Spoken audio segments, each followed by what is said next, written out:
Welcome into a Tits Beer Bong 420 beer review. Before we get into the review, I just want to say it's a beer that's been around since the day after Christmas of 1989, and when it first was put out, it was 9% alcohol. Then apparently in 2003, they lowered it down to 8.5% alcohol, but I have a different content on my bottle. It's a beer that I knew about for a long time now, I'm pretty sure, but it took quite a while until I could find it. Not that I was trying to make a point of finding it, but eventually I came across it. It cost me $3.95, I believe it was, for a little bottle, because they didn't have any big cork bottle of it in the store. Got it a city over in a beer store, not a liquor store. And I bought more than one item at the time, and it was put into a bag. And I was with other people at the time. We went and put it into the trunk of the car.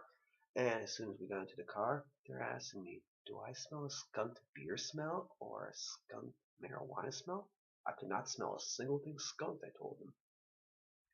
Then minutes later, when we drove back into the city over, which is where I live, and either I put it away first or I put it away after eating the people we met up with. But either way, when I went to put it away, the bag it was in, one of the other bottles, because there was bottles and cans in there, not just that one, was wet, and the bag was a little wet. And then I noticed the bottle had a bubble that popped near the cap. So somehow it might have been outside in the trunk of the car and found its way out a little bit of the bottle. And the smell of it, folks, oh my gosh, it smelled extremely skunky and horrible. It was like if they took a really skunky pale lager like Red Dog or Stella Artois and had it sitting in front of the light and sun for a week to get even more skunky. The smell was just awful. I look up blog reviews and video reviews of it online. The last review I read or watched, it was people trying it out for the second time 4 years later and finally liking it. But every other review, everyone's liking the smell and the taste and everything. So I had it sitting in the fridge for like a week or so, and then it's been out of the fridge for quite a while now, so it wouldn't be overly cold and hiding all the flavors from me.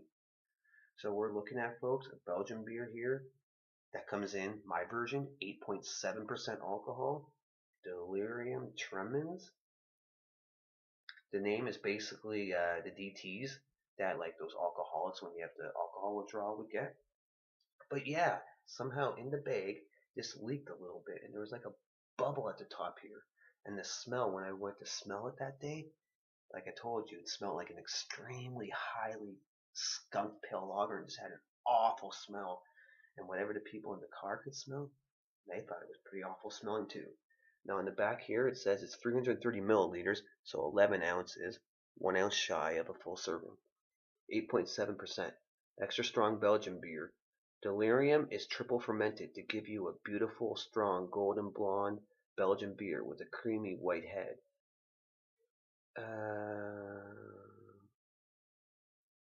I guess I could still hold on to it for quite some time. But it's from Melle, M-E-L-L-E, Belgium. Apparently this is a family brewery that's been around since 1654. But again, apparently this beer didn't come out until the day after Christmas in 1989.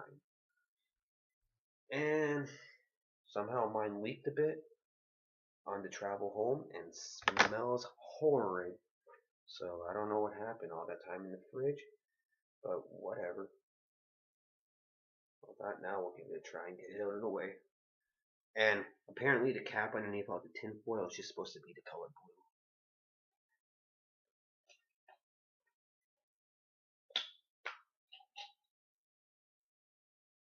I guess the cap wasn't on all the way because that was a silent opening.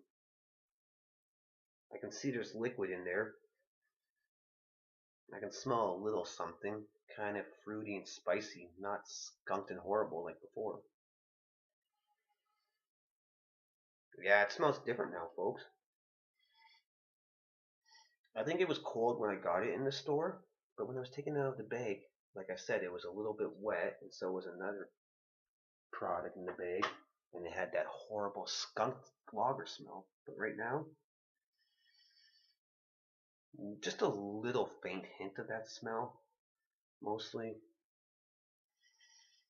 Yeah, I don't know, but let's just pour it. At least it doesn't smell as bad as it did like a week ago. And I guess I lost a little bit of the product.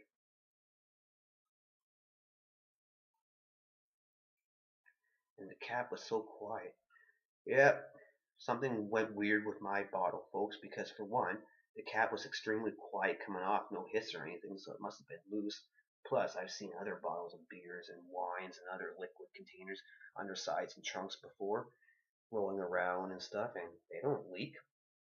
So something was fucked up on the cap, I guess. It leaked some of it out a week ago or so, and it smelled horrible. And everybody who's pouring theirs on video are getting a nice white head. I'm barely getting any head. And it sounded like they might have had more carbonation than me.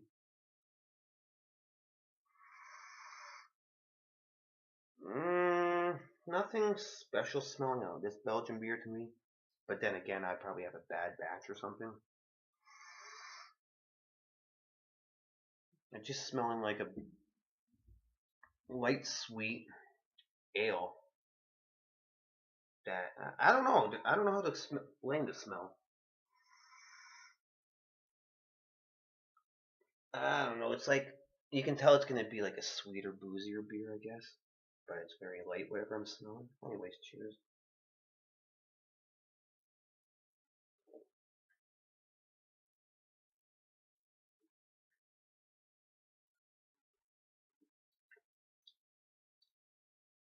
You have to remember, my bottle went weird on me in the travels, like right away.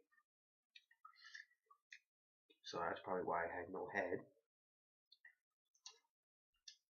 Tastes way better than it smells, but to me,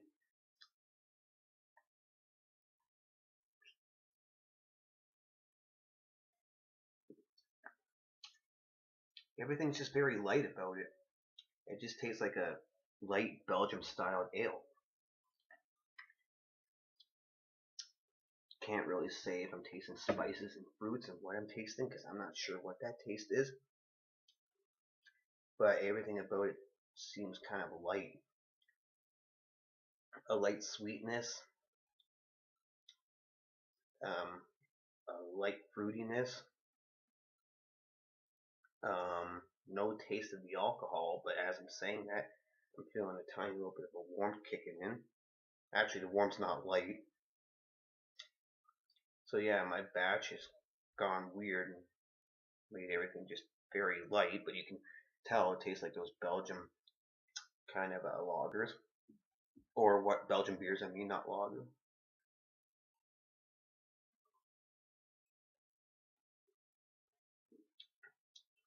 Some sort of a light Belgium ale taste, but that taste was really sweet and kind of boozy tasting. But it makes me feel warm. So if the batch didn't leak and I didn't lose some of it and didn't think it smelled all that horrible before drinking it, maybe I'd have a different experience. So in conclusion, I'm feeling warm because my bottle is 8.7. A lot of people seem to get 0.5 after the 8. And it's just like a light sweetness, a light stickiness, uh, light fruitiness. You can tell it's a Belgian product. You can't taste the alcohol, but you can feel the effects a little. And there's a warmth it gives the body. And I'm thinking something weird, and something weird went on with my bottle. But at least it doesn't smell as horrid as it did the day I got it. So my version was 8.7%, and this was the Belgian beer, Delirium Tremens. I know my review's fucked up and not a good one, but something weird went on with my batch, and there's not a whole lot going on to talk about. Alright, peace.